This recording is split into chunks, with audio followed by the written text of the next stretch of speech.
सुप्रभात बच्चों। आज हम व्याकरण में पढ़ने वाले हैं संज्ञा। संज्ञा किसे कहते हैं और संज्ञा के भेद कितने होते हैं। तो सबसे पहले संज्ञा की परिभाषा, किसी व्यक्ति, वस्तु, स्थान या भाव के नाम को संज्ञा कहते हैं।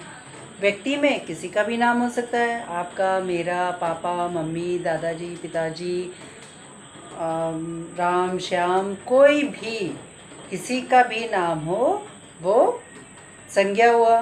फिर वस्तु में पेन, बोर्ड, चॉक, डस्टर, पुस्तक, कॉपी, पेंसिल, रबर, कटर, संसार में जितनी भी चीज़ें हैं जिनका कुछ ना कुछ नाम है वह सब संज्ञा कहलाता है।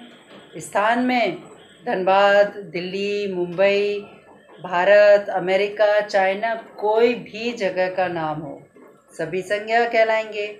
भाव के अंतर्गत गर्मी, ठंडा, मिठास, घबराहट, प्यास, ये सभी संज्ञा के अंतर्गत आते हैं।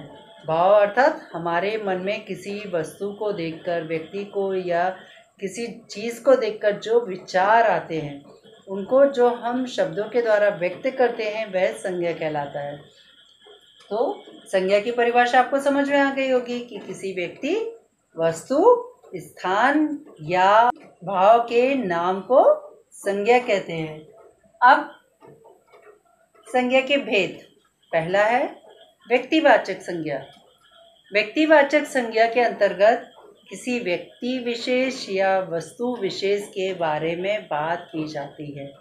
व्यक्ति विशेष का बोध होता है, उसे हम व्यक्तिवाचक संज्ञा कहते हैं। जैसे कि मैंने कहा हिमालय सबसे ऊंचा पर्वत है, हम किसकी बात कर रहे हैं यहाँ? हिमालय पर्वत की। तो एक का नाम लिया, व्यक्ति विशेष का नाम लिया, एक ही वस्तु का नाम लिया, वो विशेष है, उसके बारे में हम बात कर रहे हैं, अर्थात वह व्यक्तिवाचक संज्ञा का उदाहरण होगा। गंगा पवित्र नदी है, हम यहाँ गंगा नदी की बात कर रहे हैं, उसका नाम ले रहे हैं, तो क्या हो गया वो?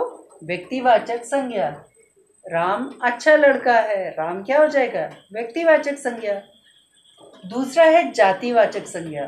जातिवाचक संज्ञा में इसमें किसी व्यक्ति विशेष या वस्तु विशेष का बोध न होकर पूरी जाति का बोध होता हो।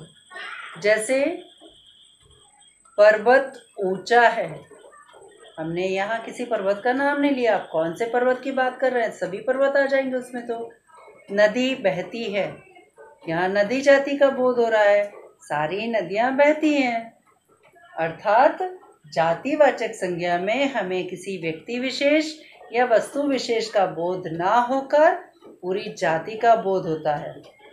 तीसरा है भाववाचक संज्ञा।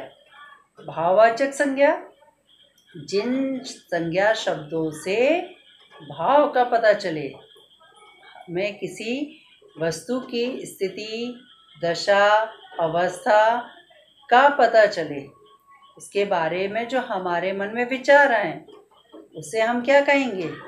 भाववाचक संज्ञा। जैसे कि आज बहुत गर्मी है, गर्मी क्या हो गया यहाँ? भाववाचक संज्ञा का उदाहरण होगा। मुझे बहुत प्यास लगी है, प्यास क्या होगा? भाववाचक संज्ञा। आम में मिठास है, मिठास क्या हुआ? क्योंकि हम उसको, आम को खा रहे हैं, उसके बारे में हमारे मन में जो विचार आ रहा है उसको हम बोल रहे हैं जिन शब्दों से, वो संज्ञा हो गया। कौन सी संज्ञा होगा? भाववाचक संज्ञा। आज बहुत घबराहट हो रही है, घबराहट हम महसूस कर रहे हैं, तो वो भाववाचक संज्ञा का उदाहरण होगा। चौथा है समूहवाचक संज्ञा। समूह, इंग्लिश में उसको बोलते हैं ग्रुप। आपका ग्रुप कब बनता है? जब दो भैया या दो से ज़्यादा भैया आपस में मिलकर कोई काम करते तो बोलते हैं ग्रुप में काम कर रहे हैं या समूह में काम कर रहे हैं। तो समूह से हमको क्या समझ में आ रहा है कि जहाँ एक से अधिक, अर्थात दो या दो से अधिक व्यक्ति या वस्तुओं का बोध हो, वहाँ समूहवाचक संज्ञा होती है। समूहवाचक संज्ञा के उदाहरण में बच्चे खेल रहे हैं, बच्चा समूहवाचक संज्ञा का उदाहरण हुआ। सेना खड़ी थी, सेना में कोई एक व्यक्ति नहीं होता, बहुत सारे सैनिक होते हैं, पर हम बोलते क्या है, सेना खड़ी थी। तो सेना क्या हुआ, समूहवाचक संज्ञा। चाबी का गुच्छा, फूल का गुच्छा, ये सभी समूहवाचक संज्ञा है। जैसे मैं कहूँगी चाबी का गुच्छा दीजिए, तो उसमें एक चाबी नहीं होगी, 2-4 चाबियाँ होंगी, ज़्यादा भी हो सकती हैं। तो समूहवाचक संज्ञा से क्या समझेंगे आप, दो या दो से अधिक वस्तुओं का बोध हो, वहाँ पर समूहवाचक संज्ञा होती है। कक्षा चल रही है, कक्षा क्या हुआ अभी, कक्षा में 1-2 विद्यार्थी नहीं होते हैं, बहुत सारे होते हैं। तो इसका अर्थ क्या हुआ कि कक्षा चल रही है, मतलब बहुत सारे विद्यार्थी वहाँ पे हैं। 5वां है द्रव्यवाचक संज्ञा। द्रव्यवाचक संज्ञा किसे कहते हैं, तो द्रव्य का अर्थ होता है पदार्थ, वस्तु। जिस संज्ञा शब्द से किसी पदार्थ या वस्तु का बोध हो। कौन सी वस्तु, जिसको नापा या तोला जा सके।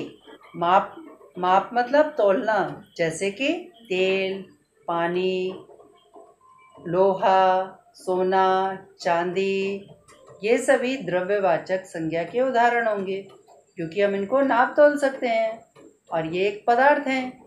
इस तरह आप आज संज्ञा की परिभाषा जानें और उनके भेद के बारे में अलग अलग उदाहरण से जानें।